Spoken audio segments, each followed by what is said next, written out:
Très bien, bonjour à tous et bonjour à toutes. J'espère que vous m'entendez.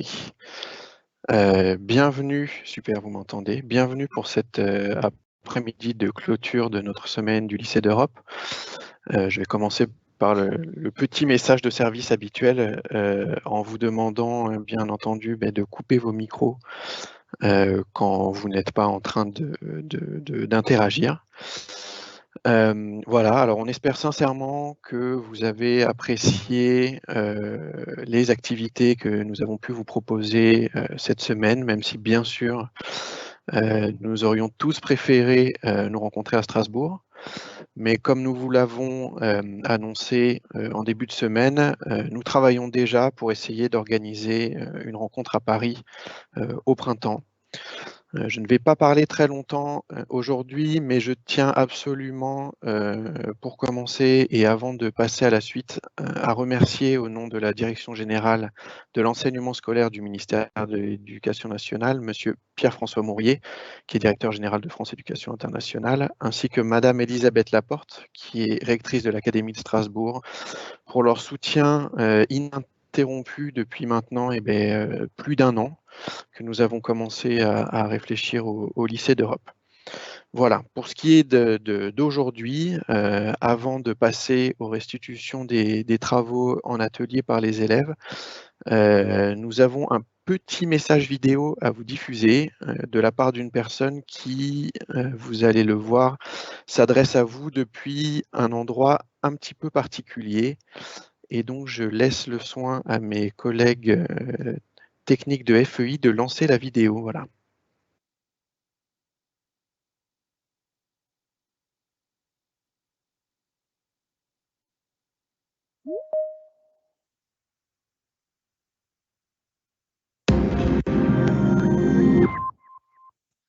Bonjour à tous, je suis Mathias Moer, l'astronaute de l'ESA. Je vous parle depuis la station spatiale internationale ISS, l'avant-poste humain à 400 km au-dessus de la Terre. On me dit que vous avez travaillé ensemble pendant une semaine entière, que vous avez découvert l'Europe, on avait débattu et discuté de son avenir. Je dois dire que j'aurais aimé avoir la même opportunité lorsque j'étais écolier. Nous, Européens, partageons beaucoup de choses. Notre histoire, nos valeurs, notre culture, un avenir commun. Il est important de s'y intéresser activement de votre âge. Mais laissez-moi vous dire comment je vois l'Europe. Vous savez, depuis l'espace, vous prenez un autre écu et vous voyez les choses sous un autre angle. Sur Terre, l'Europe est souvent décrite comme le vieux continent.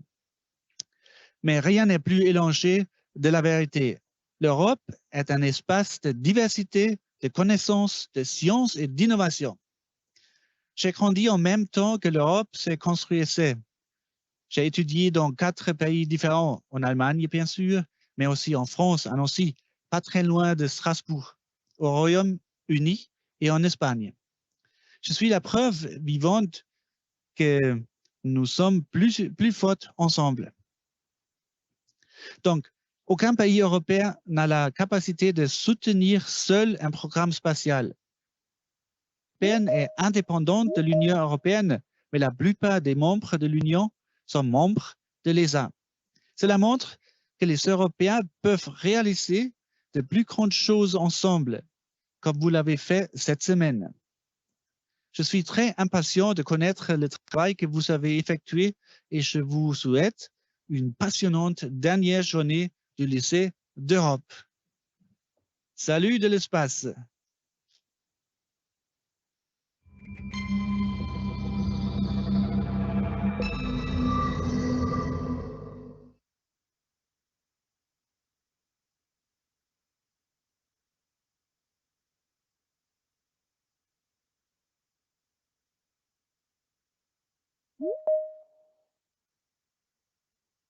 Donc, je ne sais pas si vous me voyez à la caméra.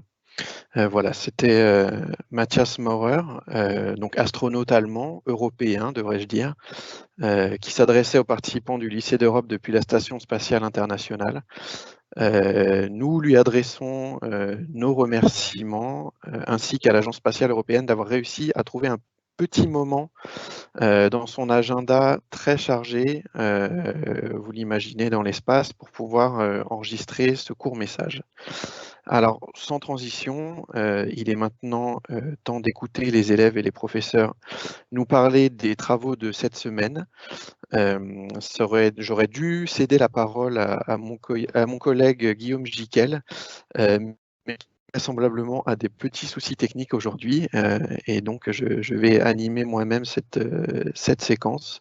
Alors, vous le savez, durant cette semaine lycée d'Europe, les élèves ont été répartis dans 5 groupes, 5 ateliers. Et nous allons tout de suite commencer avec le premier atelier qui s'appelait « Un espace historique des lieux de mémoire ».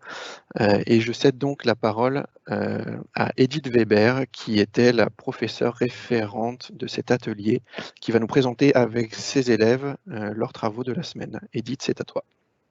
Merci Thomas, bonjour à toutes et à tous. Eh bien effectivement, ça a été une semaine vraiment très riche, très animée, de vrais échanges interculturels, des moments vraiment très sympathiques avec les élèves. Mais je vais tout de suite leur laisser la parole, ils vont être quelques-uns à se succéder pour vous montrer tout ce qu'ils ont pu faire ensemble cette semaine. Alors je crois que la première à intervenir, c'est Erika. Erika, à toi. Pardon d'intervenir pour les gens qui vont s'exprimer. Merci d'allumer vos caméras, sinon on ne peut pas vous mettre en avant.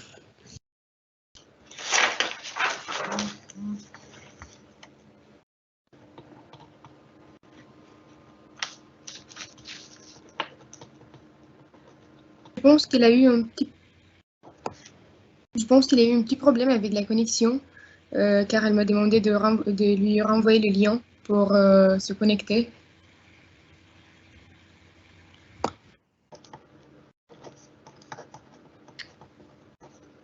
On peut dire aussi que nos élèves sont devenus des pros en la matière. Ils ont été très efficaces, ils ont toujours pu trouver de nouvelles ressources et ils nous ont beaucoup surpris cette semaine.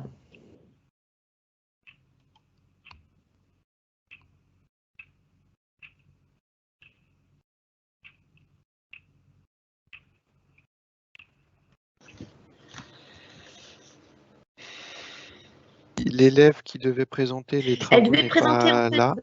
Ouais. Est-ce que tu souhaites qu'on passe au deuxième atelier, puis on revient vers vous après en espérant que les problèmes soient résolus? C'est une solution. Je vais peut-être regarder dans le chat, peut-être qu'il y a un message, mais sinon, effectivement, c'est peut-être une solution. En effet. Rebondissons. Rebondissons donc. Alors, on passe directement au deuxième atelier et puis on reviendra au tien, Edith. Le deuxième atelier s'appelait « Des mobilités et des réseaux pour renforcer le lien entre les citoyens européens ». Et je cède donc la parole à Sébastien Young, qui est le professeur référent pour cet atelier. Et juste avant, Sébastien, de te céder la parole, il faudrait que les personnes qui ne parlent pas coupent aussi leur caméra, parce que j'ai l'impression qu'il y a un nombre limité de caméras qui peuvent être affichées sur l'écran. Voilà, ça permettra de voir les personnes qui parlent. Merci à tout le monde et c'est à toi, Sébastien. Bonjour à toutes et à toutes. Je voudrais tout d'abord remercier tous les élèves qui ont participé à cet atelier avec beaucoup d'engagement et qui ont développé des compétences insoupçonnées, que ce soit au niveau linguistique, oral, écrite, numérique, en termes géographiques. Voilà. Alors je vais laisser la parole très rapidement à Janka et Lily, mais avant cela, j'aimerais partager avec vous mon écran afin que vous puissiez accéder toutes et tous au flashcode, au QR code, qui vous permettra de télécharger l'application dont il sera question ici. J'espère que vous voyez.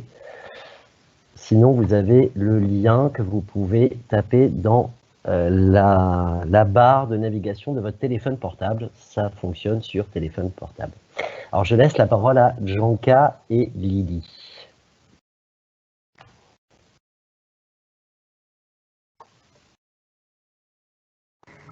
Bonjour à tous. Oui, donc on a fait un petit présentation sur notre application. Donc, on va partager notre écran aussi. Et un moment. Est-ce que vous pouvez voir? Est-ce que tout le monde voit? Oui, d'accord. Génial. Donc, on va commencer. Premièrement, voici le QR code aussi de l'application. Donc, vous pouvez l'ouvrir et de tester encore. Après. Nous faisons maintenant une très petite introduction de cette application. Donc, qu'est-ce que cette application? C'est un outil pour des mobilités, pour faciliter des recherches, des objets, des projets, des mobilités. C'est un outil pratique pour les jeunes parce que nous utilisons beaucoup plus notre téléphone portable que notre ordinateur. Et aussi, nous pouvons développer la tolérance, la curiosité et l'expérience de citoyens européens avec cette application. Oui, après l'histoire de notre application, ça s'appelle Mobile EU, produit par l'atelier B. Donc pourquoi on a fait ça? Parce que c'est difficile de trouver des mobilités, parcourir beaucoup de sites internet.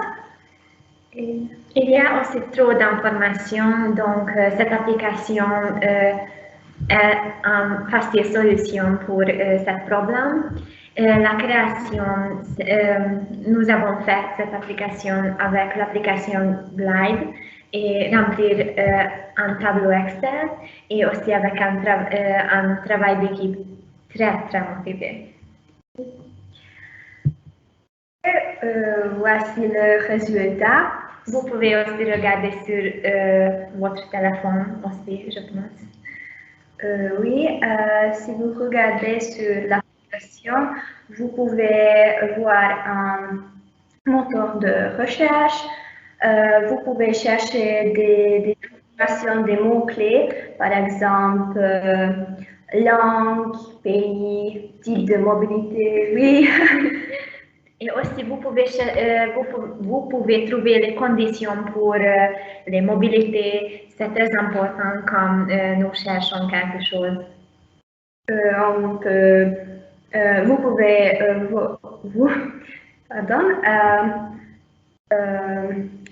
on peut constater que cette application, c'est une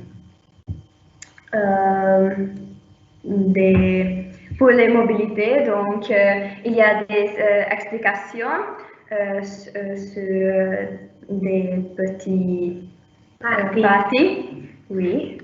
Vous pouvez aussi voir les liens internet, donc vous pouvez regarder aussi les correctes informations, les informations pas seulement les parties. Sur cette application et aussi vous pouvez chercher les mobilités exactes pour qui a fait ces applications, ces mobilités. Et donc merci de votre attention. C'était notre petite équipe et merci de notre équipe aussi. Pour faire ça. Merci de votre attention.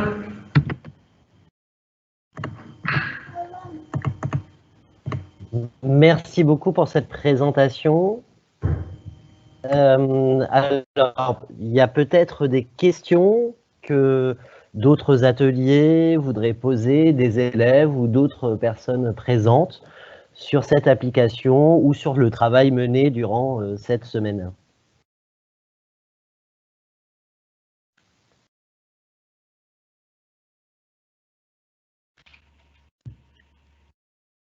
Nous t'entendons pas, Guillaume. On t'entend parler, mais le micro n'est pas allumé. D'accord, c'est bon là. J'ai une question. Est-ce que aux élèves, je reprends un petit peu la main sur la présentation de cette cérémonie. J'ai eu des difficultés à me connecter tout à l'heure. Est-ce que vous pouvez nous dire ce que ça vous a apporté cet atelier, les élèves?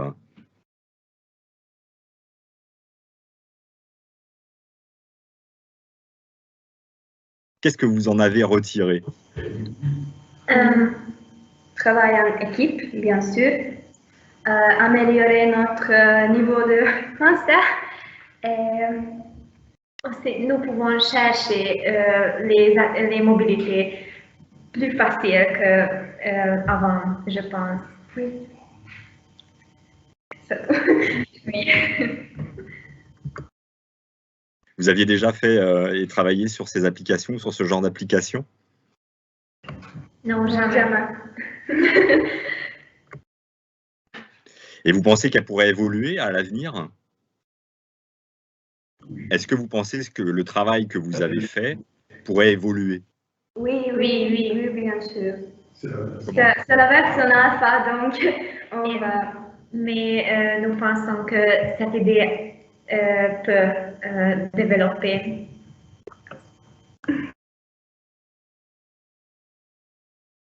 Est-ce que d'autres personnes souhaitent intervenir?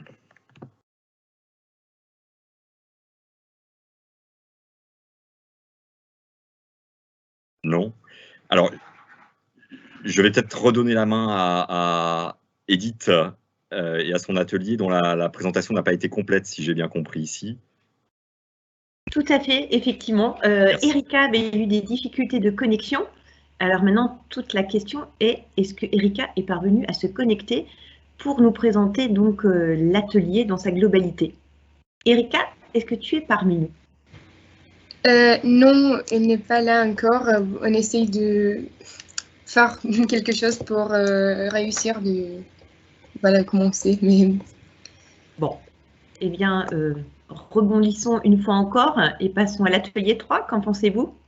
Très bien. On va passer à l'atelier 3. Je vais donner la parole à François Dillman. C'est un atelier qui a réuni 5 enseignants, 19 élèves et dont la finalité était la production d'une carte interactive sur la question des frontières extérieures. François, à toi. Bonjour à tous. Ouais, ce fut vraiment une semaine qui fut riche en échanges.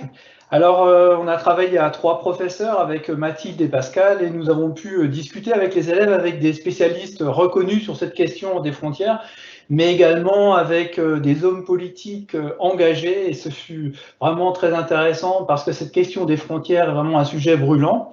Et donc, je laisse tout de suite la parole aux élèves et on va, donc les 5 élèves, allumez vos caméras et micros et on va commencer par Maëlle.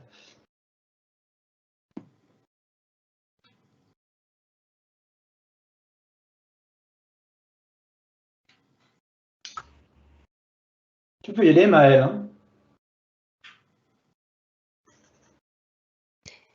François, Maël a des problèmes de connexion et il n'est pas parmi nous. Ah, alors je vais faire ce qu'il avait prévu. Donc, on a travaillé sur les frontières externes de l'Union européenne. Dans ce groupe, comme l'a dit Guillaume, il y avait donc 24 participants qui venaient de 13 États de l'Union et on voit que c'était vraiment un peu partout. Voilà. Donc, on a pu partager des visions différentes. La semaine a commencé par la conférence inaugurale qui a été faite par un expert qui est vraiment reconnu au niveau international sur cette question des frontières, qui est Michel Fouché, qui a été également diplomate, donc il a un double regard et ce fut très intéressant et c'est pourquoi c'est lui qui a commencé en présentant la diversité des enjeux de cette question des frontières externes. Et là, il a parlé des tensions en Ukraine, des problèmes de migration, des Balkans et du Brexit. Alors le travail, comme nous étions 3 professeurs, on a divisé donc en 3 groupes et donc chaque groupe, donc chaque élève a travaillé sur 2 espaces différents. Et là, je vais laisser la parole à Safa.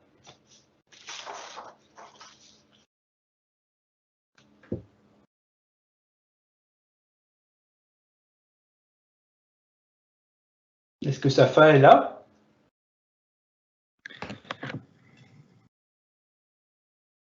Je viens de recevoir un courriel de Safa qui ne peut pas se connecter non plus. Eh bien, bon, donc avec ce groupe, nous avons réfléchi à la question de l'adhésion de la Turquie dans l'Union européenne. Et pour ça, nous avons pu discuter avec M. Alican Tayla, qui est expert en géopolitique.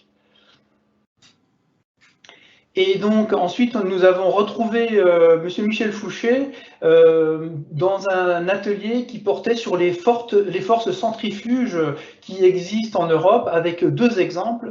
Le premier exemple, c'est bien évidemment l'exemple du Royaume-Uni, et donc il nous a longuement expliqué les difficultés que ça pose, et également si c'était une bonne ou une mauvaise chose pour l'Union européenne, en répondant que c'était les 2. Et puis ensuite, toujours sur cette question des forces centrifuges concernant les territoires européens, nous avons rencontré M. Stéphane Bijoux, qui est député français de la Réunion, qui nous a parlé donc des frontières lointaines de l'Union européenne, et en montrant qu'il y avait des problèmes spécifiques, mais que les gens étaient bien des Européens, même s'ils étaient bien loin de l'Europe. Alors ensuite, on a travaillé un autre groupe, et là je laisse la parole à Nikolai.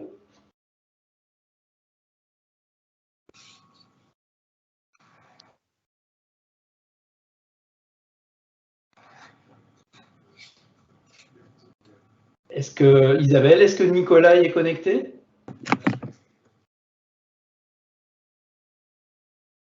Je ne le vois pas, c'est Brigitte. Apparemment, non.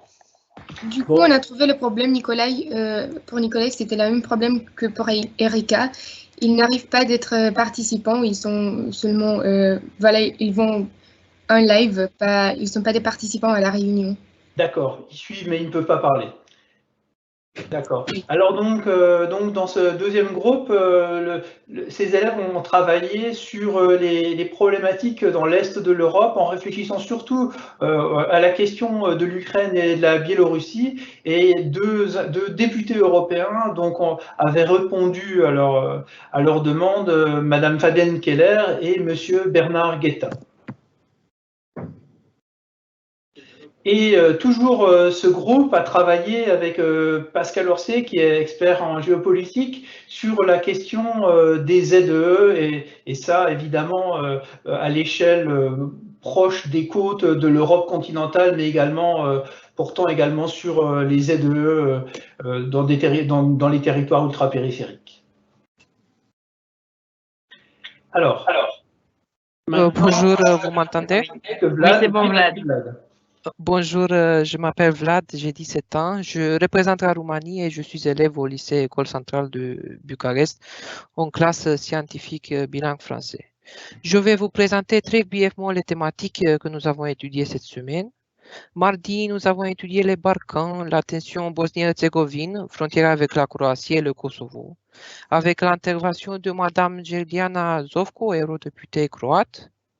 Mercredi, nous avons réfléchi à la question des migrations, pourquoi les personnes quittent leur pays, la solidarité européenne, les migrations légales à développer, l'aide au développement, en présence de Madame Sylvie Guillaume, eurodéputée française. Et jeudi, M. Yves Saint-Jour a mis en perspective nos questions sur les frontières à partir de son expérience comme diplomate français, ambassadeur en Bulgarie durant son adhésion à l'Union européenne. Merci. Est-ce que Maëlle est revenue? Non. Alors donc l'objectif de notre atelier à la totalité donc du groupe, c'est de permettre une meilleure connaissance des enjeux aux frontières de l'Union européenne, et pour cela de construire une carte interactive. Donc cette carte sera disponible en ligne, et alors elle a été faite à disposition à la fois des personnes qui sont intéressées par les questions géostratégiques, mais également à l'attention des professeurs de géographie, ou par exemple de professeurs de français qui enseignent le français à l'étranger, qui trouveront des ressources originales pour leurs élèves. Travailler l'oral à partir de questions de géopolitique. Alors comment ça fonctionnera? C'est-à-dire que cette carte sera disponible sur différents sites, dont le site du lycée d'Europe. Donc vous voyez que sur cette carte, il y a des points, et en cliquant sur des points, en cliquant sur un de ces points, s'ouvrira une page hypertexte sur l'espace concerné. Et là, on y trouvera des courtes vidéos de 2 à 3 minutes qui seront centrées sur des questions précises. On entend les élèves poser la question. Et puis également, il y aura des petits textes rédigés par les élèves sur ces espaces, mais également le compte-rendu des conférences qui ont été faites. Voilà. Et on va vous montrer un exemple de vidéo. C'est une interview d'une députée croate.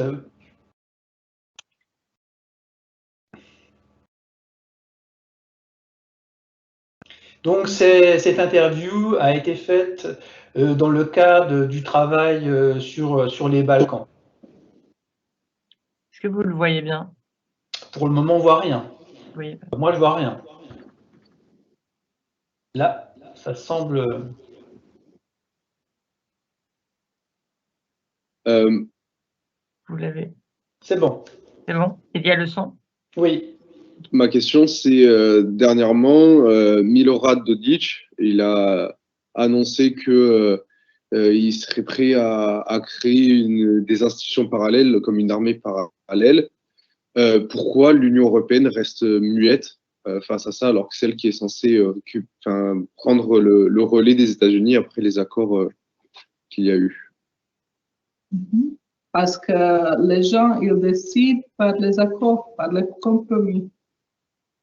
Et vous avez une situation où chaque communauté essaie de dire qu'ils ont raison.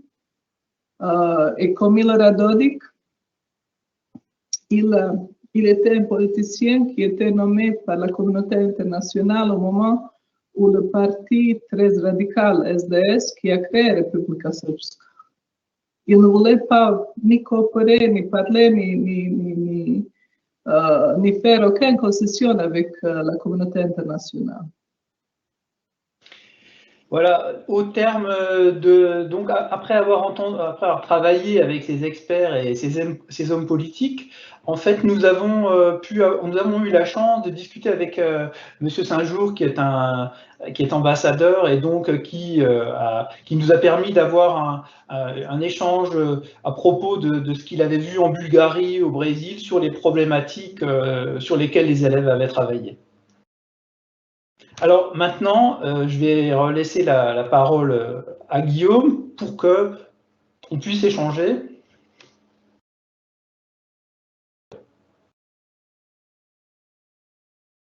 On ne t'entend pas, Guillaume.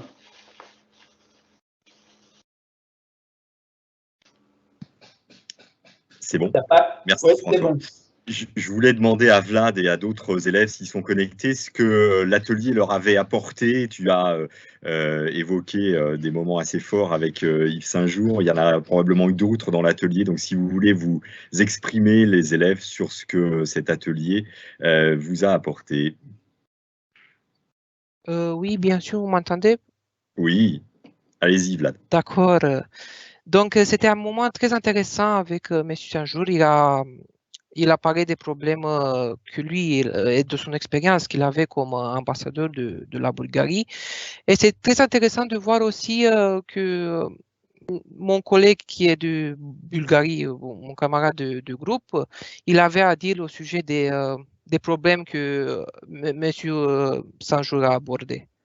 C'était vraiment très intéressant de pouvoir entendre ce débat entre eux. Ça a porté sur quoi? Ça porte sur l'adhésion de la Bulgarie à l'Union européenne. Et tous les débats, hein, d'accord. Oui. Eh bien, écoutez, très bien. On a hâte de voir la carte complète. Il reste encore 5-6 vidéos à monter et à intégrer, à implémenter. Et on espère vraiment la voir bientôt. Les élèves feront des notices aussi, c'est ce qui est prévu, François? C'est ça. Ils les ont rédigées, elles sont faites. Elles sont faites. D'accord. Bah, écoutez, merci à vous et à tous les élèves des ateliers. Je voulais, au début de cette présentation, vous féliciter tous pour 3 raisons. Pour votre assiduité, parce que vous avez été tous là, et là je parle aux élèves de tous les ateliers, depuis décembre, et ça s'est confirmé pendant toute cette semaine. Donc bravo à vous, parce que les conditions, on le voit encore cet après-midi, sont très compliquées, et vous n'avez jamais baissé les bras. Franchement, bravo. Bravo aussi pour votre travail, on vient de le voir sur les ateliers qui ont été présentés. Vous avez montré que vous êtes capable de vous mobiliser sur des questions qui sont étudiées dans tous les pays membres de l'Union européenne. C'était ça l'objectif de Lycée d'Europe, et franchement, vous avez relevé le défi. On avait vraiment l'impression qu'on avait affaire à une classe européenne dans chaque atelier. Bravo pour ça. Et puis, merci pour votre sympathie aussi, parce que tous les échanges qu'on a eus, même à distance, on a eu l'impression que ça nous a rapprochés, et c'était une très belle semaine, un très beau moment. Alors je reviens vers Edith, si elle a peut-être eu un contact avec l'élève qui devait présenter. Absolument. Alors, à toi. Effectivement, cette semaine, ça aurait été aussi une semaine de l'apprentissage de la patience et de la persévérance. Effectivement, ils ont réussi à faire fi de ces problèmes techniques et à toujours se reconnecter. Et donc, sans plus attendre, Erika va enfin nous présenter cet atelier A. À toi, Erika. Bonjour, excusez-moi du petit dérangement, mais je vais vous présenter notre atelier A, qui se porte du coup sur une mémoire à travers l'Europe. On a vu premièrement qu'il y avait plusieurs types de mémoires dans l'Europe. Ça peut être des mémoires qui se transportent à travers des objets, des images, des chansons. Et ça peut aussi être des mémoires plus relatives avec, par exemple, des histoires procédurales, des choses comme ça. Nous avons donc travaillé sur 4 problématiques qui sont en quoi l'Europe constitue-t-elle un espace historique? Existe-t-il une mémoire européenne? Quelles sont les mémoires partagées des Européens au-delà de la diversité et de leur destin individuel? Et dans quel lieu s'incarne cette mémoire européenne? Donc, pour répondre à ces problématiques, nous avons eu l'idée de créer une exposition virtuelle. Et donc, cette exposition virtuelle, elle regroupe en tout 4 salles, qui portent toutes sur une période du temps, c'est-à-dire le Moyen-Âge, l'humanisme, la Seconde Guerre mondiale et le temps moderne. Et du coup, pour remplir ces salles, nous avons eu des travaux avec des historiens qui nous ont donné beaucoup de connaissances vis-à-vis des points historiques sur lesquels nous travaillons. Et ensuite, par petits groupes, nous avons élaboré une petite salle et nous avons décidé quels documents, par quels moyens nous voulions faire passer la mémoire de ce qui est avec des livres, avec des images, des musiques ou des textes. Donc je vous laisse visiter du coup notre petite exposition. Merci Erika. Et donc, pour nous guider à travers cette exposition virtuelle en construction, nous avons Mathieu, qui a réalisé cette exposition en étroite collaboration avec les élèves jusqu'au dernier moment. Ça aussi, ça a été vraiment assez fantastique de voir comment est-ce qu'en peu de temps, on peut amener des élèves à collaborer, à être aussi productifs en peu de temps. Voilà, donc Mathieu,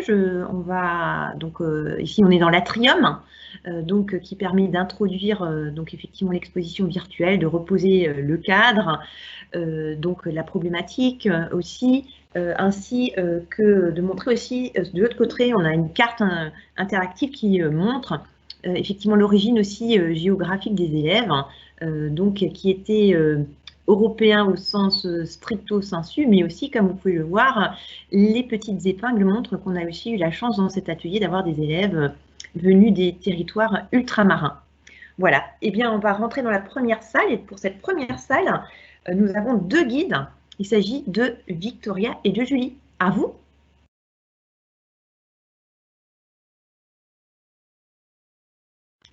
Victoria et Julie? Oui, vous m'entendez? Très bien. Ok.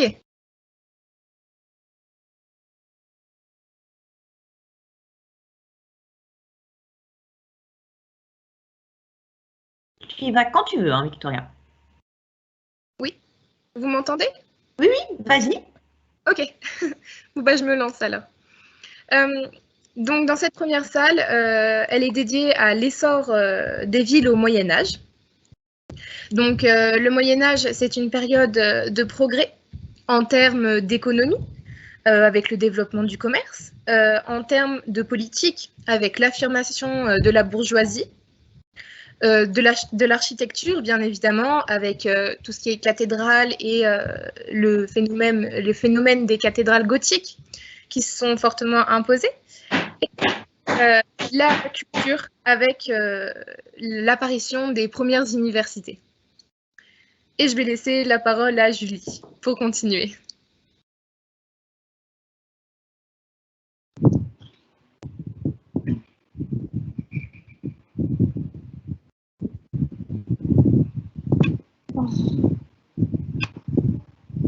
J'ai un problème de micro.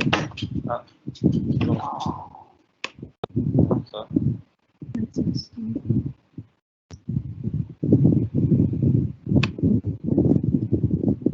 Vous m'entendez? Oui. Oui. Oui.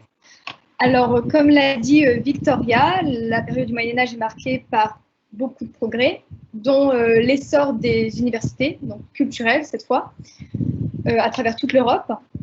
Après, on a donc aussi des lieux de mémoire comme les cathédrales. Alors, il y en a eu plusieurs que vous pouvez voir sur les murs. Alors, on a Notre-Dame de Paris, comme vous pouvez le voir, qui est un lieu de mémoire très important pour les Français, mais aussi à l'international. Comme quand elle a brûlé, on a eu un don venant du monde entier. Et puis aussi, à la période du Moyen-Âge, on a aussi l'affirmation des bourgeois. Donc, comme l'a dit Victoria, les bourgeois, ils ont maintenant beaucoup plus de pouvoir. Il y a une installation qui se fait, un système oligarchique. C'est que seulement un certain nombre de personnes riches, influentes et instruites qui organisent la cité, qui la dirigent. Et au niveau des cathédrales, oui, donc on a toujours les mêmes structures, mais chacune appartient donc à une période du Moyen-Âge qui appartient donc à plusieurs pays différents, chacun qui la représente. Et voilà. Merci.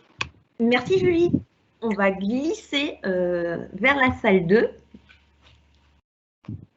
Et là, pour la salle 2, eh bien, ça sera Tola, de Pologne.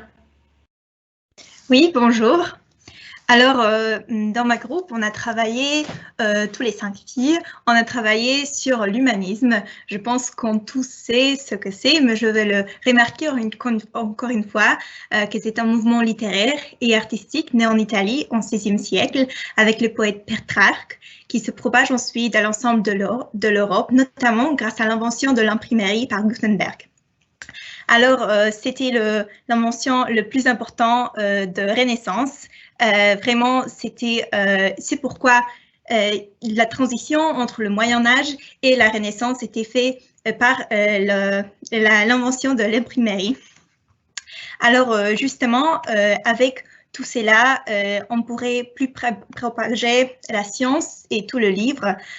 C'était moins coûteux, c'était beaucoup plus simple, c'était pas fait par nos mains, mais c'était fait automatique. Alors, on pourrait justement plus s'occuper sur la science et pas le travail de l'écriture de ces livres. On avait des personnages vraiment importants, par exemple l'Erasme de Rotterdam, qui était l'humaniste le plus important de Renaissance. On avait aussi Beatrice Rhénanius, un autre humaniste, mais d'ici de France, qui a marqué un grand échange dans le mouvement de l'humanisme.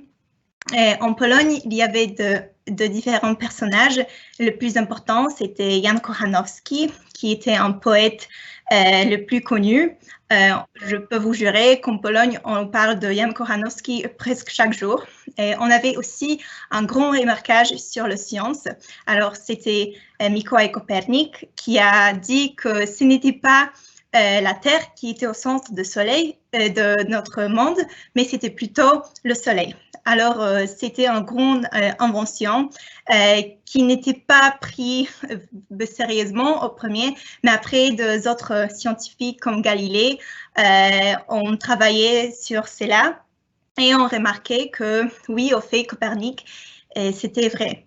Alors, je pense que l'humanisme, tout ça, ça pourrait émerger et travailler grâce à l'imprimerie avec la science et les découvertes de différents moyens. Et je pense qu'on peut aller vers la salle 3. Merci Tola. Et pour la salle 3, eh bien, nous serons guidés par un Alsacien. Voilà. Il y en avait quand même quelques-uns parmi nous. Il s'agit de Xavier.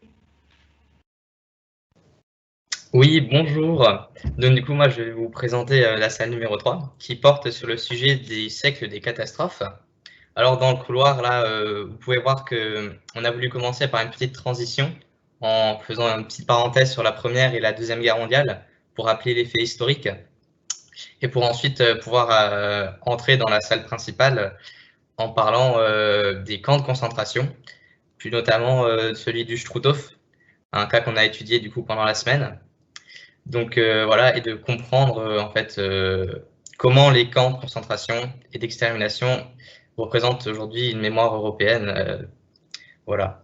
Donc on commence la visite par une petite vidéo d'un ancien résistant français qui a survécu du coup à la période. Ensuite, avec une présentation du camp du Struthof, avec la nécropole notamment. Il y a une petite vidéo qui aurait dû être affichée, mais il y a eu un petit problème technique avec l'inauguration de Général de Gaulle en 1960. Ensuite, on voulait revenir sur le fait assez important quand même de parler du fait que c'était un camp de travail, le Struthof, et non pas un camp d'extermination. Et que du coup, les déportés étaient exploités jusqu'à bout pour travailler pour l'industrie allemande. Donc voilà. Et ensuite, pour la suite, on aurait voulu vous parler, on n'a pas eu trop le temps, mais on voulait vous faire un petit point sur tout ce qui est crématoire aussi, et les chambres à gaz, qui sont quand même des éléments assez importants, je pense. Le crématoire, pour parler d'un aspect de la barbarie allemande, notamment de la déshumanisation en fait, qui a été effectuée par les nazis chez les déportés. Et du coup, la chambre à gaz, pour parler un peu de l'extermination juive et du coup, parler de ce deuxième aspect de la barbarie nazie. Et pour finir, du coup, les camps de concentration, ça représente bel et bien un lieu de mémoire et d'histoire commun à toute l'Europe, puisqu'on a retrouvé des déportés venant de toute l'Europe, en fait, dans tous les camps. Il y a notamment Pierre Sudreau qui nous dit « Je suis devenu un Européen dans les camps ».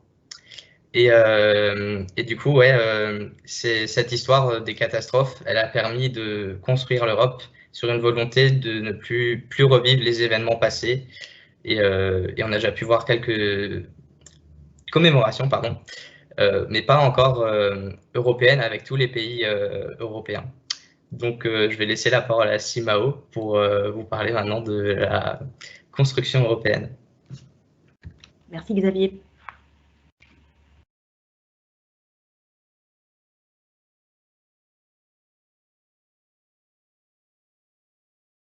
Simao est parmi nous?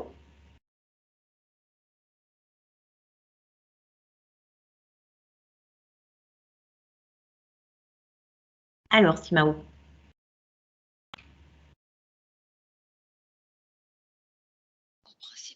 Est-ce que Simao est connecté d'ailleurs? Je confirme qu'il est connecté. Sinon, est-ce que peut-être, je vois que Raphaël est là. Est-ce que Raphaël, est-ce que tu peux peut-être prendre la main si Simao n'est pas dispo? Alors Raphaël, tu allumes ton micro? Oui, oui. Ah voilà. Il y a des petits problèmes de micro. Merci, quelle réactivité. Bonjour. Dans cette 4e salle, le thème est la construction de l'Europe, de l'Union européenne précisément, après la Seconde Guerre mondiale. Donc, on a divisé la salle en deux. Le premier mur, on va parler de l'Union européenne, de comment elle s'est étendue et de la zone euro principalement. Donc, on voit sur la carte les pays qui ont rejoint. Si on continue sur le mur de droite, ça va être à propos de l'espace Schengen.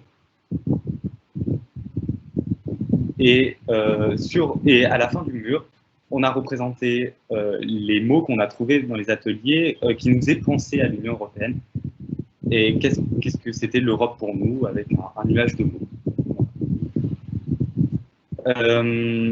Et puis enfin, sur le mur de gauche, on retourne dans l'histoire avec une citation de Victor Hugo et de Robert Schuman, donc Robert Schuman, qui est un des pères de l'Europe, qui a dit « L'Europe, c'est un saut vers l'inconnu ». Et on voulait vraiment le placer pour montrer que c'était vraiment à cette époque quelque chose qui pensait qu'ils allaient durer.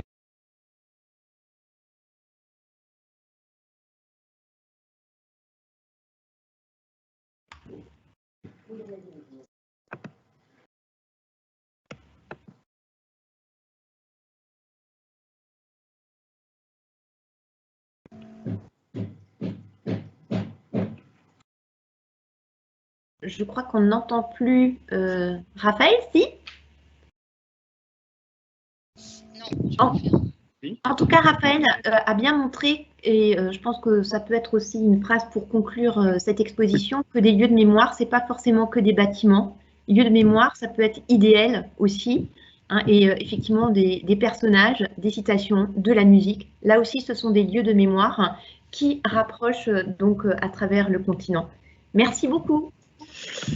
Merci Edith pour cet atelier qui montre un des fondements essentiels de l'histoire européenne. Est-ce que le musée est terminé? Quelles vont être ses évolutions? Est-ce que tu peux nous dire très rapidement avant qu'on passe à l'atelier de Mélanie? Oui, alors effectivement, on va le finaliser. Il va y avoir notamment des notes d'intention à l'intérieur de chaque salle, hein, pour expliciter la réflexion des élèves. Mais je crois qu'il y avait peut-être encore Ingrid parmi celles donc, qui avait envie de partager ce que effectivement cette semaine lui a apporté. Est-ce que tu souhaitais lui laisser la parole peut-être, Ingrid?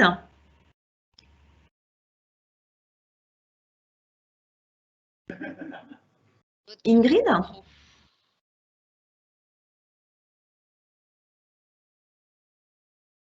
Est-ce que Ingrid est là? Bon. Vous m'entendez? Oui, on t'entend Ingrid. Ah, parfait. Alors, pour conclure un peu cette semaine, je voudrais vous dire que c'était vraiment très enrichissante. On a eu l'occasion d'apprendre qu'on vit dans des mondes, pas dans un seul monde, alors dans des Europes, et qui sont les différences et la diversité qui nous réunissent. On a appris aussi le fait qu'on devrait plutôt partager les valeurs communes que les frontières. Alors d'abord protéger les valeurs. Et pour finaliser, je pense que oui, cette semaine nous a apporté des amitiés, des connexions et un vrai sentiment de l'espoir pour l'avenir. Merci, et vous avez bien expliqué l'origine de ces principes. On va passer à l'atelier de Mélanie sur l'environnement et sur des questions et des enjeux plus contemporains. Et je te laisse la parole. Merci Guillaume, vous m'entendez bien? Vous m'entendez? Oui. D'accord, très bien. Écoutez, je voudrais vraiment remercier et féliciter les élèves de ce groupe sur la biodiversité pour leur travail et pour leur engagement, parce qu'ils ont vraiment été exceptionnels tout au long de cette semaine, à la fois dans le travail qu'ils ont fourni, mais aussi dans la qualité des échanges entre eux et avec les intervenants, sur leurs réflexions sur les problématiques environnementales et plus particulièrement sur un sujet qui est finalement assez complexe, qui est celui de la biodiversité. Donc je vais tout de suite leur céder la parole et c'est Juan qui va commencer pour vous présenter les membres du groupe. À toi Juan.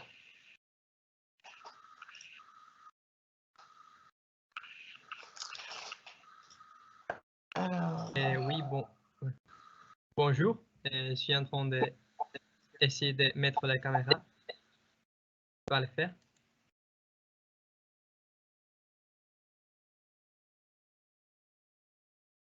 Oh, maintenant.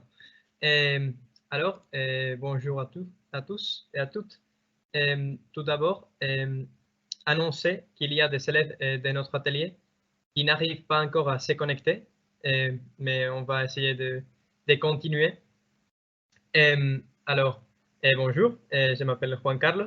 Comme Mélanie vient de dire, j'appartiens à l'atelier D, chargé du sujet environnement et plus précisément biodiversité et la protection du grand hamster. C'est un groupe composé par 15 élèves de 8 pays différents de l'Union européenne, tels que l'Espagne, la Lituanie, le Portugal, la France, l'Autriche, Grèce, les Pays-Bas et la Croatie. Et avant de commencer à expliquer notre travail, on voulait remercier tous les intervenants, organisations et associations qui ont aidé à apporter des informations à notre travail. Alors, tout d'abord, Madame Dumoulin, les Jardins des sciences de Strasbourg et l'Office français de la biodiversité, qui ont fait un travail magnifique en nous expliquant un sujet que, pour la majorité de nous, n'avons jamais entendu parler. Et après, ensuite, les associations de défense de l'environnement, telles que les GEBMA et AFSA, et les agriculteurs et les élus locaux, qui nous ont transmis leurs connaissances, mais surtout leur passion sur le sujet. Et finalement, la Chambre d'agriculture d'Alsace, qui a mis la cerise sur le gâteau pour nous transformer dans des experts du grand hamster.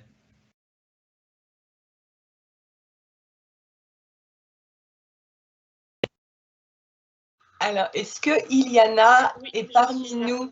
Ah, d'accord, voilà. Donc, Iliana voulait vous présenter justement notre sujet. Voilà, à toi, Iliana. Du coup, nous avons travaillé toute cette semaine sur la biodiversité. Donc, je vais commencer par vous définir le terme.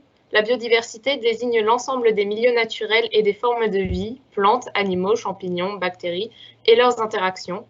La biodiversité est essentielle, notamment parce qu'elle nous rend de nombreux services, eau, ressources alimentaires, oxygène, médicaments. Et beaucoup de gens n'ont pas conscience de son importance et de la nécessité de la restaurer et de la protéger.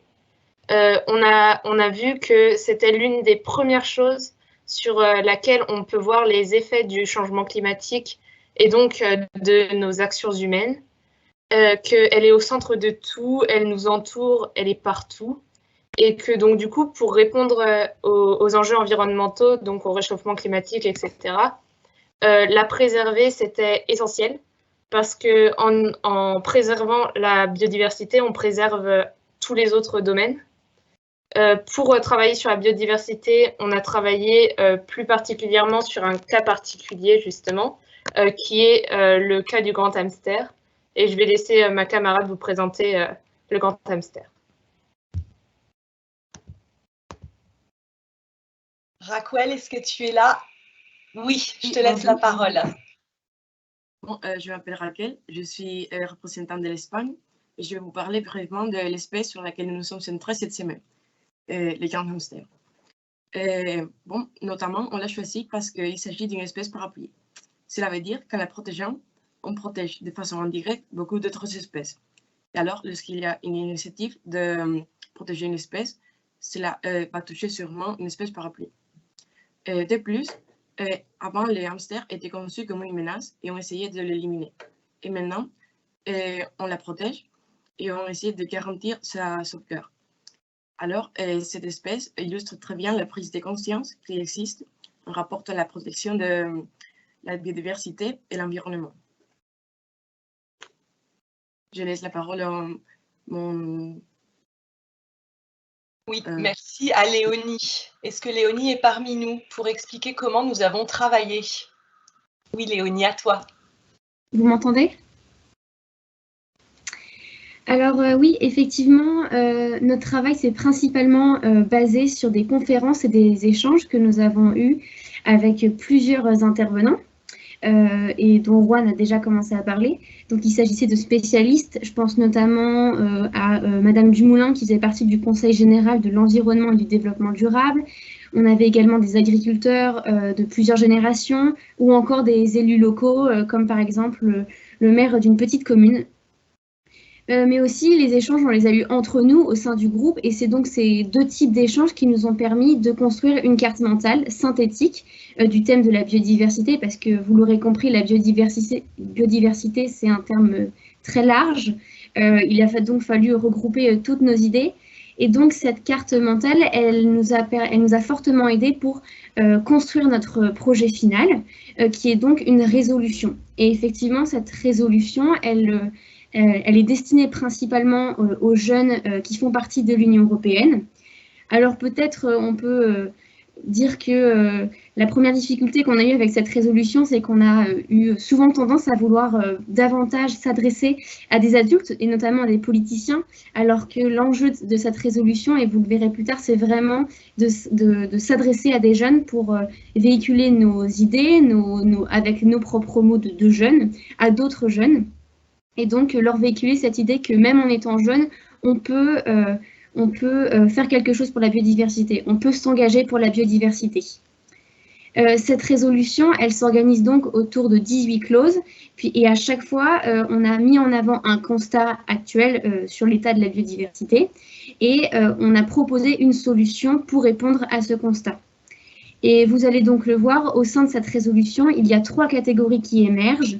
L'engagement individuel, l'engagement collectif et enfin les actions de sensibilisation pour préserver la biodiversité. Et je vais donc laisser mes camarades vous présenter quelques extraits de cette résolution. Alors, est-ce que Sophia et Paul sont connectés? Bonjour, est-ce que vous m'entendez? Parfaitement. Vas-y, à toi. Eh bien, bonjour à tous. Au niveau de l'engagement individuel pour la préservation de la biodiversité, dans la clause 4, par exemple, nous avons constaté que le modèle agricole conventionnel, il fait beaucoup de dégâts envers la biodiversité, alors qu'il existe d'autre part des modèles agricoles plus respectueux qui permettent de préserver ou de restaurer la biodiversité.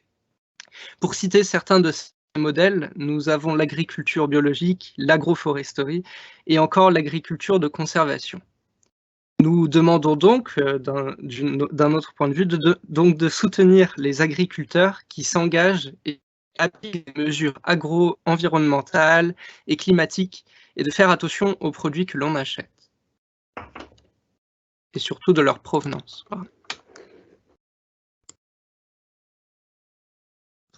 Alors, Raquel, pour l'engagement collectif,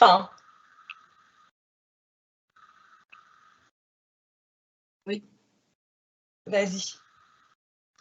Bon, on a constaté que le pouvoir d'agir collectivement est très fort et une population consciente et active dans la lutte de préserver l'environnement est très important. Alors, on propose aux jeunes de s'engager dans ces problématiques. Et comme action concrète, on a proposé par exemple la participation dans des clean walks ou s'engager dans des associations, la signature de pétitions en rapport à ces thématiques, ou par exemple voter des partis qui ont un programme qui respecte l'environnement et qui propose des ressources financières. Je laisse la parole à mes copains.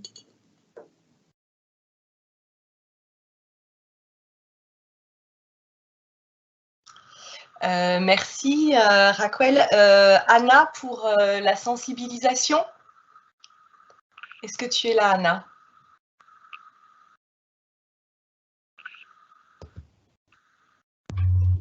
Bonjour, je m'excuse d'interrompre, mais je suis la prof de Croatie d'Anna.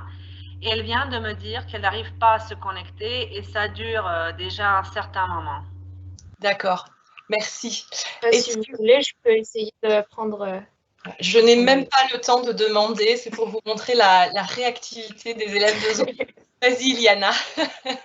Du coup, on s'est séparés en 3 groupes pour écrire ces résolutions. Moi, j'ai fait partie du groupe sensibilisation avec ma camarade Anna qui ne peut donc pas vous l'expliquer. Nous avons trouvé beaucoup de choses à dire et l'une de ces choses, c'était que les jeunes ne peuvent pas toujours s'investir dans la défense de l'environnement, que ce soit au sein de l'établissement scolaire ou autre part. Et en l'occurrence, au sein de l'établissement scolaire, on sait qu'en France, il se fait des pratiques comme des éco-délégués. Donc, c'est des délégués qui sont là pour essayer de donner aux autres élèves la bonne façon de faire au niveau écologique.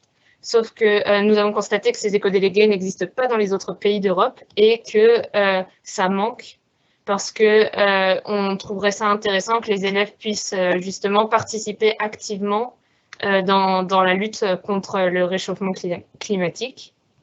Donc, nous avons demandé justement une généralisation de ces éco-délégués et que ce soit justement à l'initiative des élèves et pas forcément que des adultes, parce qu'il faut que les élèves aient envie de le faire pour que ça marche.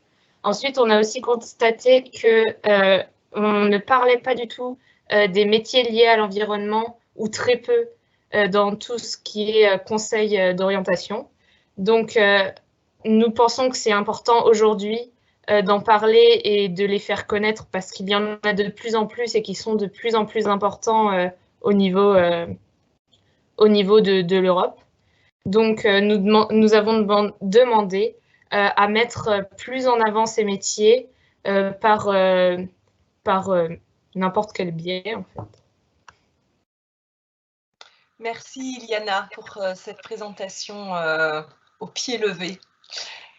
Voilà, merci beaucoup les élèves.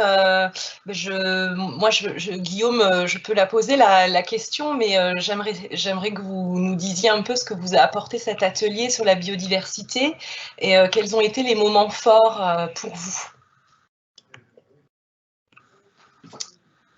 Alors. Moi, par exemple, je peux parler. Oui, Juan. Et moi, j'ai catalogué l'expérience comme inoubliable, même avec les conditions du lycée d'Europe en ligne. Et je pense que toutes les conférences ont apporté d'informations nécessaires pour l'atelier. Et je pense que tous les intervenants et tous les représentants des associations sont des personnes très proches et très gentilles. Et la coopération entre étudiants et professeurs, ça c'était très bonne. Et ils sont toujours prêts à t'aider, à coopérer. Et je pense qu'on doit conserver les connaissances, mais surtout tout ce qui représente l'expérience globale et la passion des intervenants et des étudiants qui te fait penser qu'on a besoin de plus de lycées d'Europe. On aurait dû vous laisser conclure, cher Laurent. Merci beaucoup pour ce plaidoyer. J'avais juste une petite question pour l'ensemble de l'atelier. Quelles vont être les suites que vous allez donner à ce texte? Qu'est-ce que vous pourriez en faire maintenant qu'il est rédigé? Est-ce que je peux parler? Oui. Moi, je pense que déjà, individuellement, cet atelier, vu tout ce qu'il nous a apporté, on va en parler autour de nous. On va faire passer le message, on va essayer de faire passer nos résolutions un petit peu à tout le monde. Et pareil, on va essayer de les appliquer à notre échelle, en fait, ces résolutions, parce qu'on n'a pas forcément pu le faire auparavant et qu'aujourd'hui, maintenant qu'on en a parlé, maintenant qu'on a découvert le grand hamster et qu'on a découvert plein de choses comme ça, on va pouvoir justement faire passer ce savoir aux autres. En plus, je pense que grâce à cet atelier, on va pouvoir garder des liens entre nous parce qu'on a créé des liens même en seulement une semaine et en plus en distanciel, on a quand même réussi à créer des liens vraiment importants. Et donc, ça va nous permettre pour l'avenir de rester en contact avec d'autres membres, d'autres élèves d'Europe, ce qui va nous permettre de garder cet accès à une culture beaucoup plus facile qu'avant. Merci beaucoup, c'est passionnant et très beau ce que vous avez dit. Est-ce que je peux rajouter juste un mot, Guillaume, sur la suite? Si nous nous retrouvons à Paris, comme nous l'espérons, l'idéal serait de faire voter la résolution par tous les élèves de lycée d'Europe. Et si cette résolution est acceptée, pourquoi pas la faire remonter via les postes diplomatiques pour la diffuser à l'ensemble des jeunes de l'Union européenne après traduction. Pourquoi pas? Rêvons, c'est ça l'Europe aussi. Merci. Nous allons passer à l'atelier E, qui était un atelier à l'origine de communication et qui a contribué d'une manière très concrète à l'activité de cette semaine. Je laisse la parole à Eric Schweitzer et à Virgile Tron qui ont animé cet atelier. Oui, bonjour à tous. Déjà, voilà, c'est vrai qu'il a fallu, nous, qu'on s'adapte très, très rapidement aux conditions nouvelles de lycée d'Europe.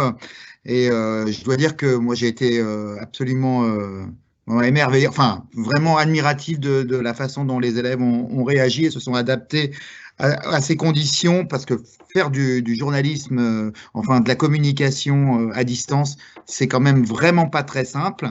Donc, je vais laisser les élèves, et en particulier Eden, vous expliquer un petit peu comment ça s'est passé pour nous et comment on a pu s'adapter à ces nouvelles conditions. Eden, si tu es là.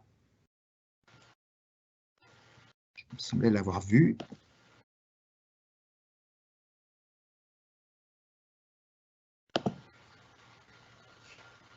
Oui, là, voilà. Est-ce que vous m'entendez? Oui. Ok. Alors, bonjour à tous. Nous étions à l'atelier E, l'atelier de communication. À la base, comme vous tous, on devait être sur le terrain avec du matériel. On devait réaliser des reportages, des captations de conférences, des interviews et également une émission de radio comme un journal quotidien que l'on devait animer. Mais comme vous tous, on a dû s'adapter et faire ça à distance. Donc, notre travail, c'était chaque jour, nous devions réaliser des vidéos pour résumer ce qu'ont fait les autres ateliers tout au long de la semaine. Pour ce faire, on a eu des visios tous les matins d'environ 20 minutes avec les membres des autres groupes, permettant d'acquérir des informations principales sur ce qu'ils ont fait. Et par la suite, des visios d'1 heure et demie les après-midi, on a effectué un travail d'écriture et de rédaction pour rédiger le script de nos vidéos. Ces textes nous ont permis de filmer des vidéos d'environ 1 minute qui résument, comme je vous l'ai dit, les séances de chaque atelier durant la semaine. Et Eric et Virgile se sont chargés du montage et il me semble qu'Eric va vous montrer un exemple de notre travail. Tout à fait, je vais lancer cette vidéo. Pardon.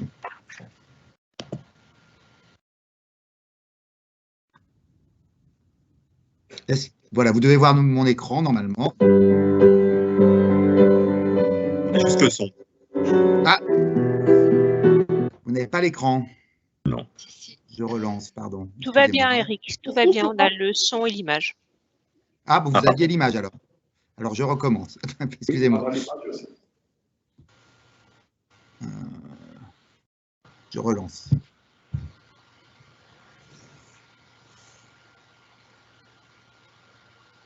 Alors, je profite pour signaler que c'est Eden qui nous a interprété au piano le jingle.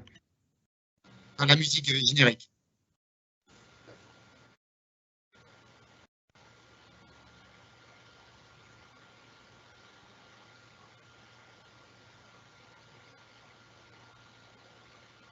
Par contre, Eric, là, nous n'avons plus le son.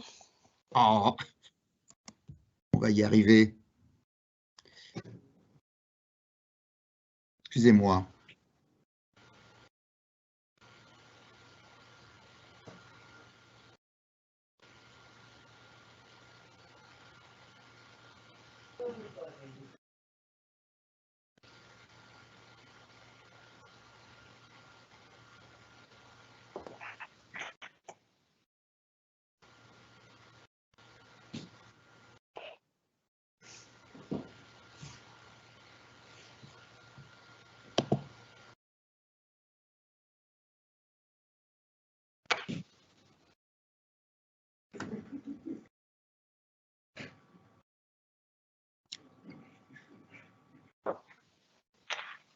On peut peut-être passer à la deuxième partie de l'atelier, si tu veux, Eric, si c'est un petit peu long. Et préciser que ces vidéos, elles sont disponibles tous les jours sur le site Lycée d'Europe, puisque les élèves ont fait un reportage sur les différents ateliers et qu'ils l'ont suivi toute la semaine, et que encore ce soir, il y aura une vidéo postée sur la fin de l'atelier, ce qui s'est passé hier. Voilà, donc, alors, nos élèves avaient une double, enfin, les élèves avaient une double mission, c'est-à-dire qu'à la fois, ils fabriquaient ces petits reportages, ces reportages tous les jours, et en même temps, ils animaient les ateliers informels. Donc, nous allons demander à Alexandra de nous expliquer un petit peu ce qui s'est passé autour de ces ateliers informels. À toi, Alexandra, puisque je vois que tu es connectée. Est-ce que vous m'entendez ? Oui, très bien. D'accord. Donc, la deuxième partie de notre atelier était donc consacrée à l'animation des groupes informels. Et chaque jour, nous nous sommes rencontrés dans des petits groupes de 10 à 15 participants de différents ateliers pour apprendre à nous connaître. Et l'idée était de remplacer les temps d'échange que nous aurions eus à Strasbourg en dehors des ateliers. Nous avons donc choisi plusieurs thèmes de discussion, notre quotidien au lycée, nos aspirations professionnelles et les différents systèmes d'éducation supérieure, et comme dernier thème, les voyages qui nous ont inspirés, ce qu'on souhaite encore faire, et aussi les attractions touristiques de nos pays respectifs. L'ambiance s'est détendue de plus en plus au fil des jours, et des liens personnels se sont créés entre les lycéens. Au début, il était prévu d'échanger une demi-heure, mais on a fini par rester connectés pendant 1 heure, et même 1h30 pour certains groupes. Les récits des participants nous ont fait voyager et on a pu se retrouver entre autres à Cadiz, Vienne et Bucarest. Ensemble, nous avons découvert les différences, mais aussi les nombreuses similitudes entre les pays européens. Ces moments informels nous ont aussi donné la possibilité de nous connecter par les réseaux sociaux pour rester en contact en attendant de nous voir pour de vrai. Merci beaucoup, Alexandra. Peut-être, je ne sais pas, Guillaume, si on a le temps de prendre quelques réactions des élèves sur ces ateliers informels ou au moins celle de Lucien. Voilà, donc Lucien, donc si tu peux nous donner un peu ton point de vue sur ces activités tout au cours de la semaine.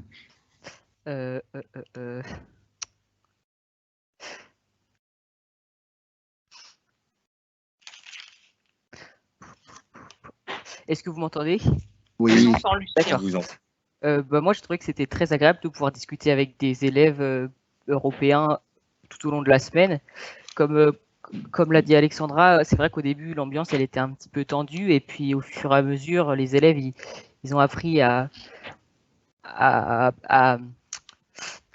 se décontracter, entre autres. Et on a pu passer de bons moments. Par exemple, moi, dans mon groupe, je me souviens qu'hier, on a eu de bons moments à se raconter des anecdotes de voyage qu'on avait tous eues. Donc c'était vraiment un moyen un moment qui nous a tous rapprochés.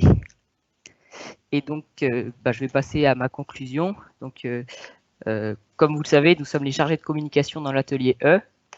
Cette semaine a pour nous tous été on ne peut plus enrichissante, que ce soit durant les interviews, la création des vidéos des nouvelles du lycée Europe, dans lesquelles nous avons pu améliorer notre qualité rédactionnelle, mais également s'améliorer à l'oral.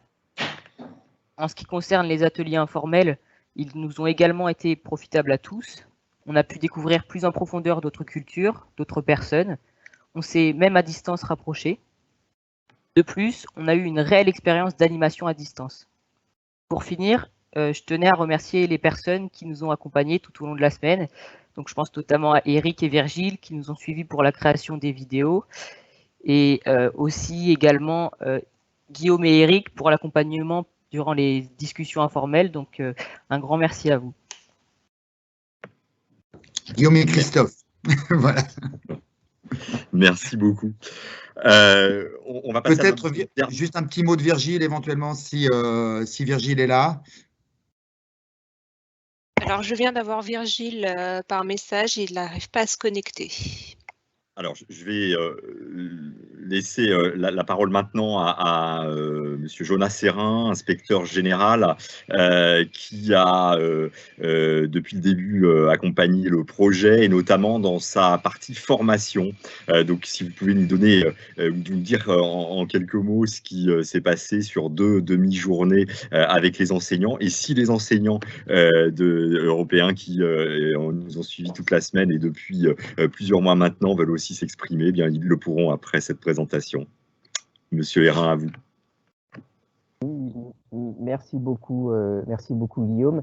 Oui, effectivement, quelques mots sur la formation des enseignants. L'opération Lycée d'Europe, c'est évidemment une opération qui est centrée sur les élèves, mais pas que. On a souhaité aussi d'emblée proposer une rencontre en ligne pour les enseignants. Et pour cela, nous avons pris comme point de départ la question de l'épanouissement de l'élève qui, selon le psychologue américain, porte sur 3 aspects. D'abord le sentiment d'appartenance, puis le sentiment de compétence et enfin le sentiment d'autonomie. Et à partir de ces éléments-là, nous avons réfléchi à ce qu'était finalement une pédagogie qui pouvait nous amener à faire de l'élève un élève médiateur des savoirs. Et c'est vraiment ce qu'on a entendu à travers l'ensemble à la fois des productions et des témoignages autour des ateliers. On a vraiment senti cette volonté et cette capacité des enseignants, et je les remercie chaleureusement, à amener les élèves à devenir des médiateurs de l'Europe. Avec les enseignants, nous avons réfléchi à la pédagogie qui pouvait servir de contrepoint à cette volonté de faire donc des élèves des médiateurs de l'Europe, en travaillant tout d'abord sur l'indépendance langagière des élèves à travers les stratégies de la communication et un enseignement disciplinaire sensible aux langues. Nous avons travaillé autour de l'engagement citoyen grâce à l'intervention de Sarah Breslin, la directrice du Centre européen des langues vivantes de Graz, autour de la recommandation du Conseil de l'Europe sur l'éducation plurilingue et interculturelle pour une culture de la démocratie.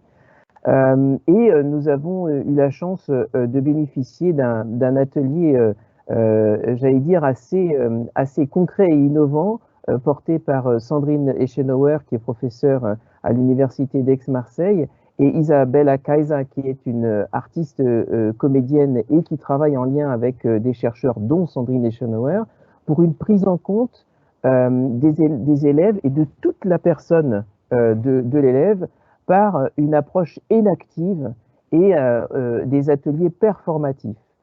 Et nous avons également proposé aux enseignants une démonstration de toutes les fonctionnalités de l'espace du Twin Space, de manière à ce qu'ils aient envie de s'engager à faire réseau. Et nous avons eu l'intervention de Antonella Corvaglia, qui est professeur d'italien dans l'Académie de Versailles, et qui a d'ailleurs proposé aux professeurs de rester à leur disposition au-delà de la semaine du lycée d'Europe pour continuer à les guider et les former autour de l'utilisation du Twin Space, de manière à ce qu'ils fassent réseau. Puisque c'est évidemment ça aussi l'enjeu du lycée d'Europe, c'est de donner un élan, pour la suite, dont on espère tous une concrétisation avec un point de rencontre à Paris. Mais je ne sais pas si j'ai vu qu'il y avait de nombreux enseignants en ligne. Peut-être qu'ils souhaitent également apporter un témoignage ou réagir à ce qu'ils ont vécu eux, à la fois dans l'espace de formation, les deux moments de formation qu'on a pensé pour eux, mais aussi dans ce qu'ils ont pu suivre des différents ateliers. Merci.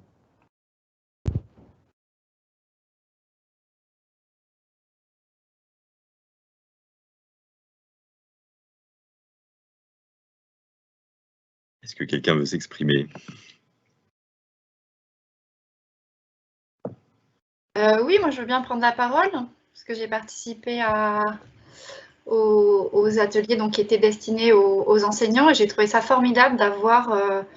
Vous pouvez vous présenter? Pardon? Vous pouvez vous présenter?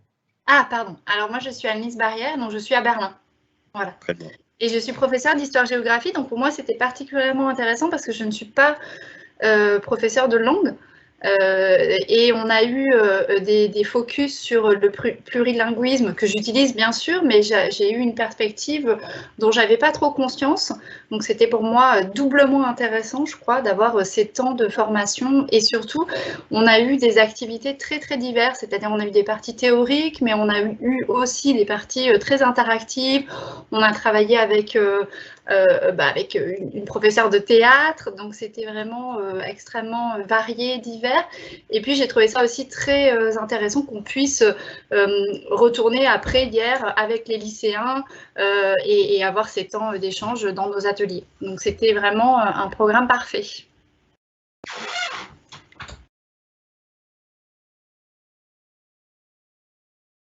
Merci beaucoup pour ce témoignage.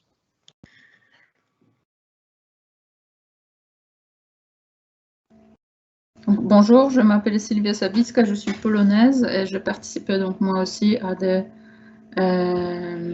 formations, mais je partage l'avis d'Annelise, donc je ne veux pas en parler très longtemps. Je voulais juste vous dire que parce que j'ai travaillé j'étais dans l'atelier C avec Monsieur François Dillman. C'était un atelier où les élèves n'ont pas pu se connecter aujourd'hui, donc on n'a pas pu entièrement voir leur travail. Mais j'étais assez impressionnée par leur travail commun qu'ils ont effectué pour préparer la présentation d'aujourd'hui et leur maturité, leur envie de participer. Je voulais juste le dire parce que c'est dommage qu'on n'avait pas pu vraiment le voir cet après-midi. On espère qu'il y aura une nouvelle présentation, cette fois-ci en présentiel, et puis avec des propositions qui seront finalisées aussi. Elle aura du sens de toute manière, parce que beaucoup de productions ne sont pas encore terminées. On a juste montré les travaux en l'état. En tout cas, merci pour votre témoignage. Est-ce que d'autres collègues veulent s'exprimer ?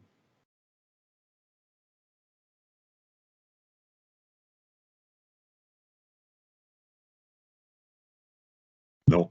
Eh bien, écoutez, on arrive au terme de cette cérémonie de clôture. Avant de laisser la parole à Madame Laporte, je voulais encore une fois remercier tous les élèves, les enseignants des 27 pays de l'Union européenne, également remercier les postes diplomatiques et les équipes en académie qui ont organisé la sélection, le lien avec les établissements, c'est un travail très très important, et puis aussi toutes les équipes de France Éducation Internationale qui ont assuré un travail de préparation extraordinaire avec nous toute la semaine et en amont, bien entendu, les équipes de la GESCO et puis l'inspection générale avec monsieur Hérin qui nous a accompagnés. Encore merci. Thomas, je te laisse la parole et nous écouterons Madame la rectrice ensuite.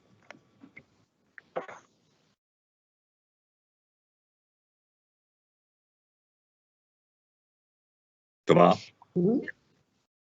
Guillaume, Thomas n'est plus connecté apparemment. D'accord. Alors, si Madame la rectrice et Christophe sont en ligne, je vous laisse la parole pour conclure cette cérémonie et cette semaine. Est-ce que vous m'entendez bien? On vous entend très bien. Vous m'entendez bien? Oui, très bien. Tout d'abord, bonjour à tout le monde. Effectivement, à mes côtés est Christophe Marchand, qui a été aussi une cheville ouvrière tout à fait précieuse dans ce lycée d'Europe.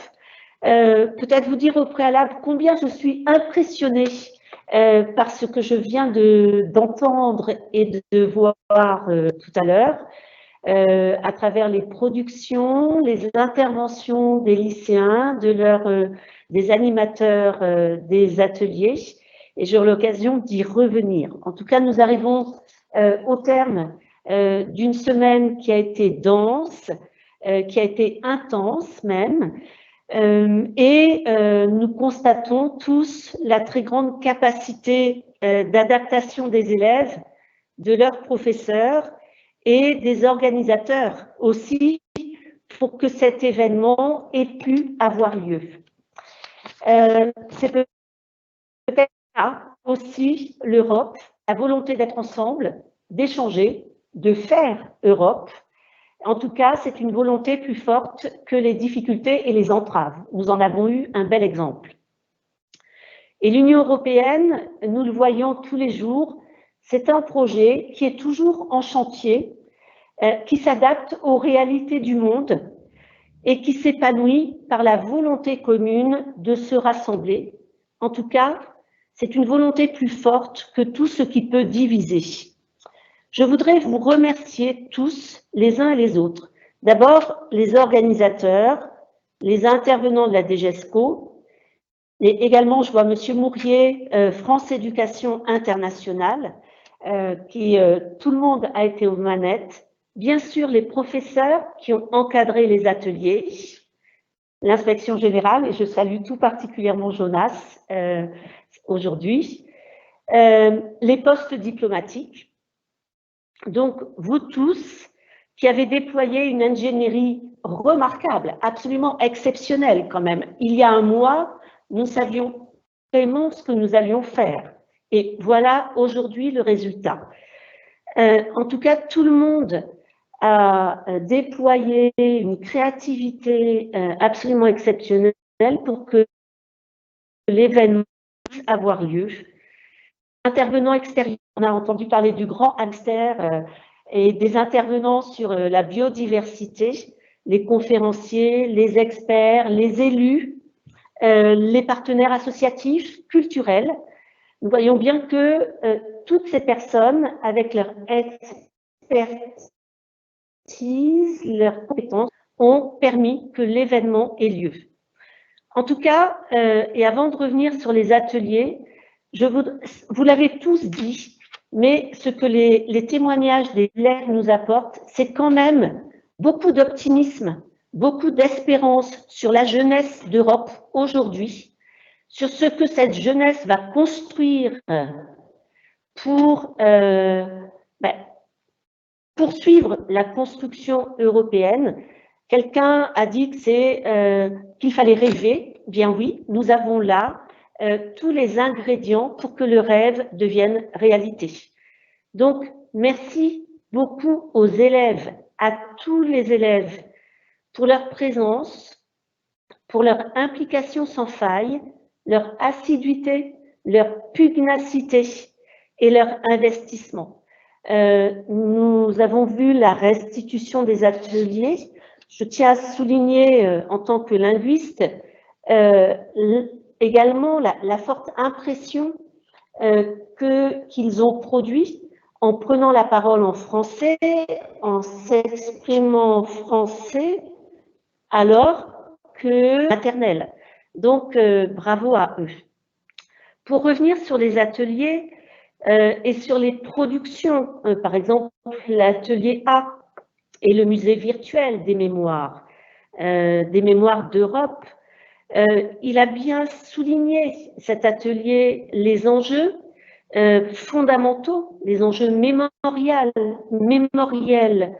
fondamentaux européenne qui, si elle veut pouvoir inventer son avenir d'une manière éclairée, doit savoir d'où elle vient. Elle doit connaître ses origines. Elle doit savoir ce qui cimente l'espace européen et ce qui a pu aussi le fracturer à certains moments de l'histoire. On est passé de la Renaissance à l'humanisme, au camp d'extermination pour aboutir sur des espaces de paix. Donc, première pierre de ce lycée d'Europe. Deuxième pierre, à travers le deuxième atelier sur les mobilités d'Europe et la fameuse application à développer pour participer à des mobilités. On est là au cœur de ce qu'est l'Europe et en particulier pour la jeunesse. Un espace d'ouverture, un espace d'opportunité pour les jeunes, dans lequel s'offre un champ de possibles et de rencontres qui n'a guère d'équivalent ailleurs dans le monde. Troisième pierre, l'atelier C, sur les frontières extérieures de l'Union européenne, le travail produit sur une carte interactive. Cet atelier rappelle les enjeux géopolitiques majeurs en lien avec l'actualité, le plus souvent, sur lesquels chacun doit pouvoir disposer d'une information la plus fiable, la plus juste possible pour pouvoir exercer son jugement critique, indépendamment des discours médiatiques qui déforment souvent la réalité. Enfin, atelier 4, la quatrième pierre de notre lycée d'Europe sur les questions environnementales et en particulier les enjeux de la biodiversité. Ce sont des sujets qui nous touchent dans notre vie quotidienne, qui soulèvent des questions fondamentales et dans un avenir proche, un horizon proche.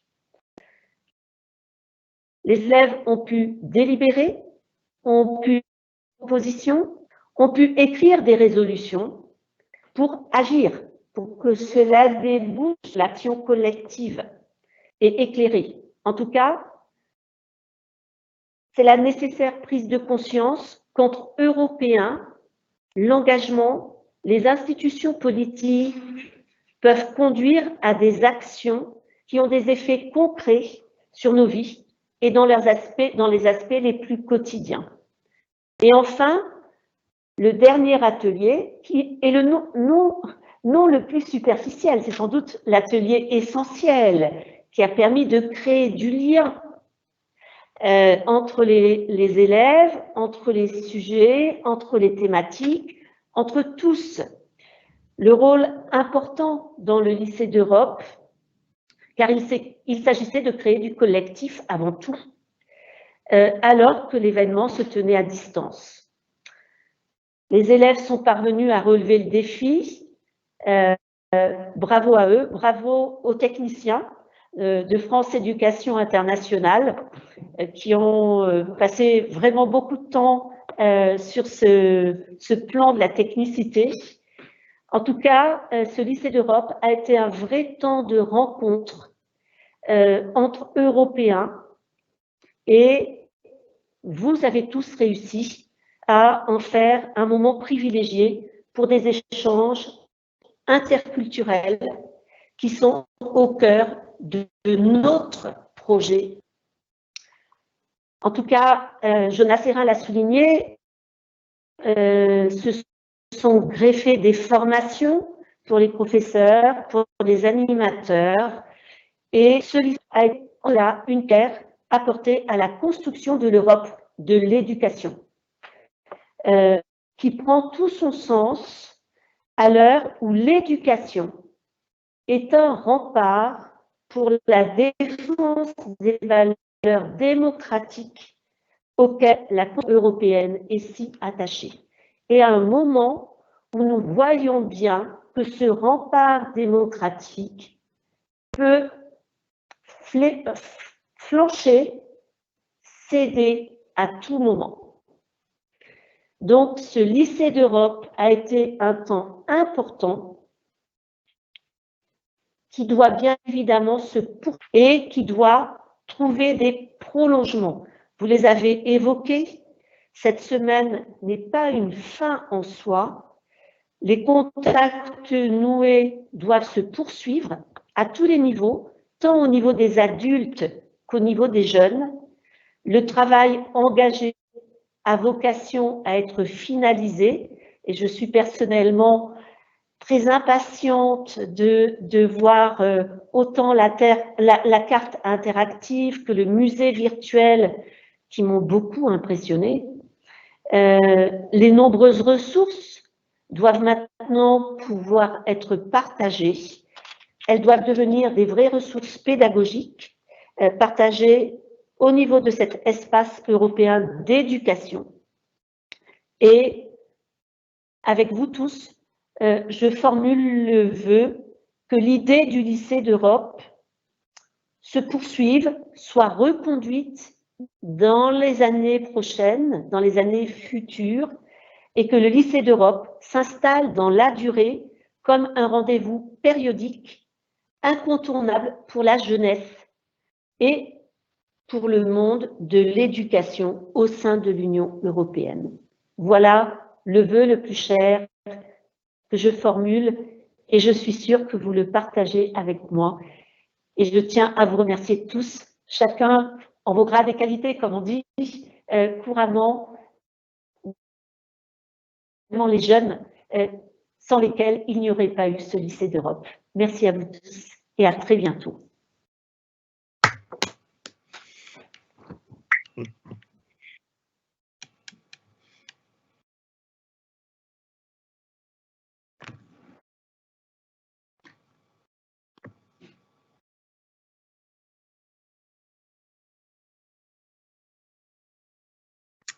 Thomas.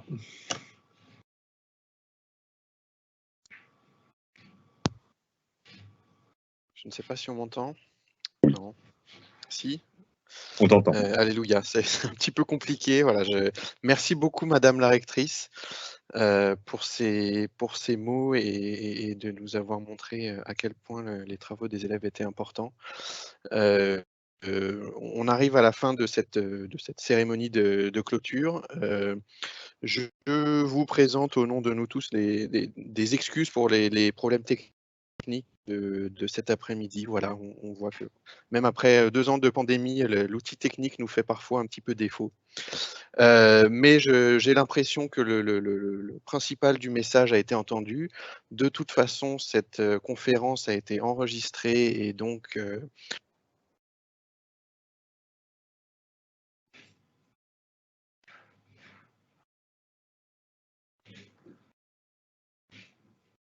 tu as été coupé, Thomas. Alors, j'espère qu'on m'entend à nouveau. C'est bon. Donc, je disais que cette conférence a été enregistrée et que les personnes qui l'auraient manqué à cause de nos soucis techniques pourront la réentendre. Voilà, à nouveau, un grand merci à tous les acteurs qui ont rendu possible cette semaine du lycée.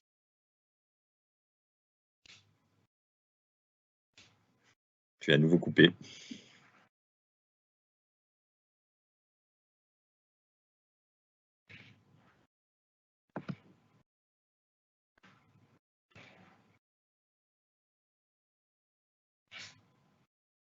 Ça ne veut pas. Si, c'est bon là. D'accord. Donc, je vais mettre fin assez rapidement à la chose parce que ça devient de plus en plus compliqué. Merci à tous et voilà, on espère ardemment vous voir à Paris dans quelques mois. Merci, bonne fin d'après-midi et bon week-end.